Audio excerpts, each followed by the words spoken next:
All right, we're just doing this YouTube video so we don't have to do a meeting to go over all this kind of stuff. Figured this would be easier. Want to start things out by thanking all the sponsors. We've got a really great list of sponsors for this one.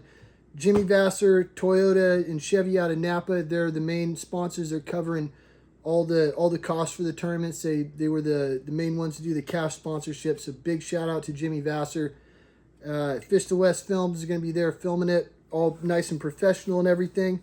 Sage, V12 Vineyards out of Napa, Galvin, Red Truck, Fly Fishing Specialties, Pulse Poppers, Fish Pond, Reddington, Rio, Sitka, Titus Vineyards out of Napa as well, Loon Echo, Real Anglers Fly Shop, Jadicator, and Ego Fishing, all sponsoring the tournament. Big thank you to everybody, all the sales reps and everyone who helped me out with that. So starting things out, we have a bit of an issue, it sounds like, at the launches. They're not taking card payments right now for the boat launch fee, but hopefully the issue will be fixed tomorrow. I guess that's kind of what they're saying, but just be ready to possibly have to pay cash upon entering the park, and it's $13 a day to launch. So a pretty important one right here. Everyone needs to mark their big fish, or it's highly advised to mark your big fish for weigh-in. So keep a culling ball on your big fish when you come into weigh. I have a pretty cheap scale. It doesn't read hundredths of a pound or anything. It just reads individual ounces, pounds and ounces. So if we get people that come into a tie, if their weights are tied, the big fish is going to determine who the winner is between the people who are tied. So if you want to make sure, get a little insurance on that, just make sure you weigh in your big fish, no matter how big it is or how small. I advise to do that. And you're gonna have to keep that culling ball in the fish's mouth for us to tell which one's the big one to weigh. We're not going to be able to take the time to inspect all the fish and figure out which is the biggest. So make sure you keep that culling ball in the big fish's mouth. You'll be good to go.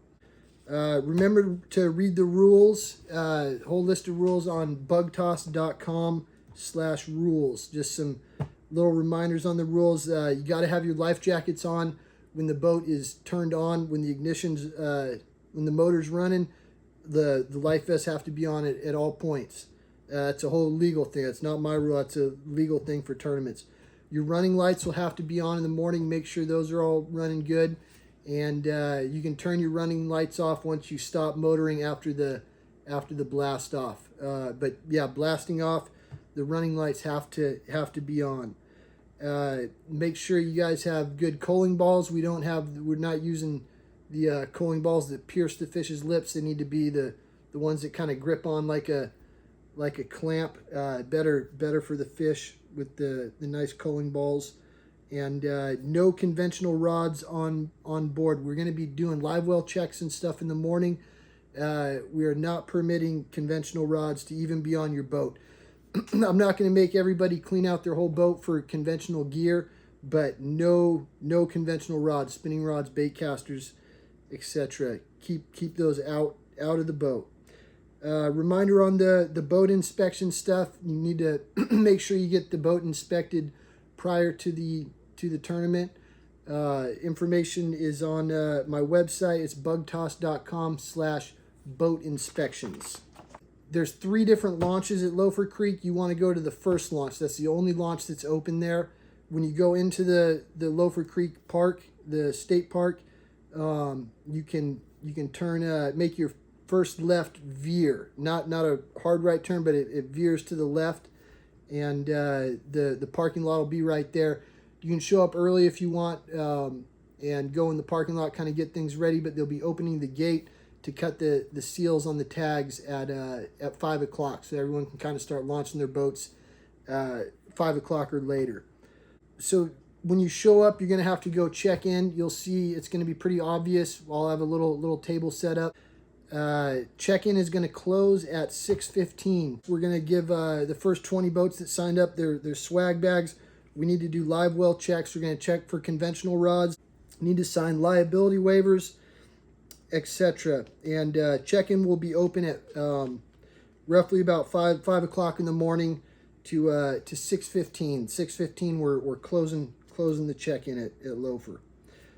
Please don't rush us at the check-in thing. It's going to be kind of a little slow process. Try to get in somewhat of a single file line, and we'll get everyone out on the water as soon as possible. But I will be the last boat to put in, so people shouldn't be worried about making it out there in time. Shouldn't be in too big of a rush.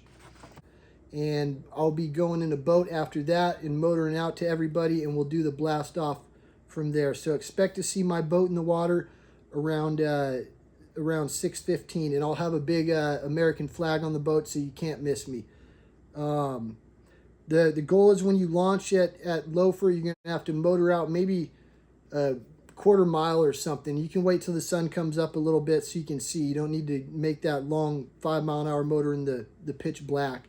But try to go out maybe 100 yards from the buoys where the 5-mile-an-hour zone ends. That's kind of where we want to blast off. It'll be right there by the big point, still in the 5-mile-an-hour zone. Everyone should be all kind of grouped up out there, and it'll be pretty obvious where everyone's staging. Once I reach everybody, we'll play the national anthem. Then after the national anthem, we're good to start going on the blast off. I'll be giving you guys your boat numbers tomorrow evening once I get a full tally on. So a little bit about the blast off process. This is going to be done a little bit, or quite a bit different than the last time. This is going to be done way more of a professional manner. So I kind of wanted to break down for everybody how to do this whole process. We'll call out your name. We'll say boat 1, yada yada. Then you're going to have that boat 1 is going to have to come up parallel to my boat. Now we're going to throw you a little keychain that has the number 1 or whatever your boat number is. We're going to have to throw that keychain to you. You grab the keychain, put it, stash it away, and then you're going to have to give that keychain back at the end of the day to check in. And once the volunteer receives the keychain, that's your official check-in time. We're doing this keychain thing to make it so everyone launches out in a single file order. And then once you get to the buoy, you can go. But we want to keep it a single file line until the blast off point where you guys take out. So no passing other boats in the 5-mile-an-hour zone. Just get in line once you receive the keychain and just put on out nice and slow. We shouldn't be in too big of a rush. Now we're going to be talking about the check-in for the weigh-in, not for the morning. So check-in will be at Bidwell Marina, not where we launch. It's just across the way. Now make sure you factor in a good 10-15 minutes to motor through the 5-mile-an-hour zone to get to the marina. The check-in time will have to be at the marina. The check-in is not going to be at the 5-mile-an-hour zone.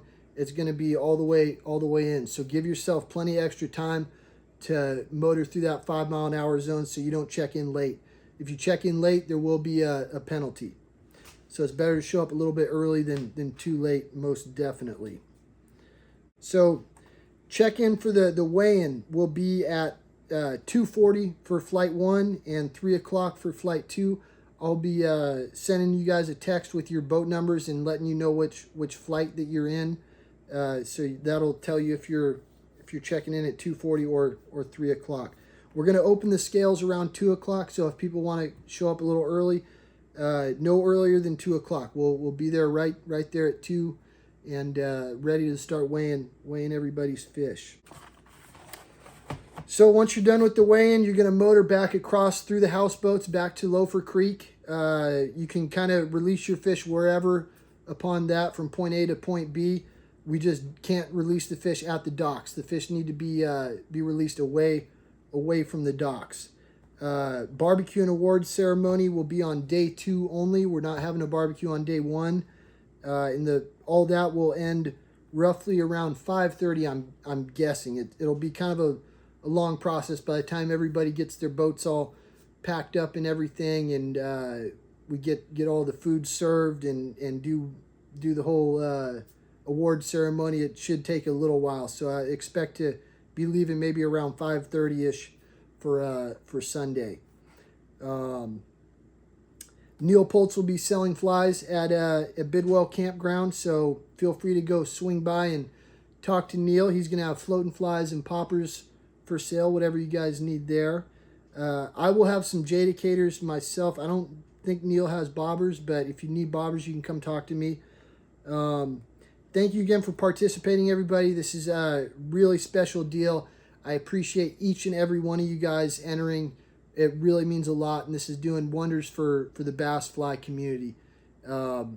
Just thank you again so much for the support, everybody, and best of luck out there. If you have any questions, feel free to call or text. And yeah, let's go have some fun here Saturday and Sunday.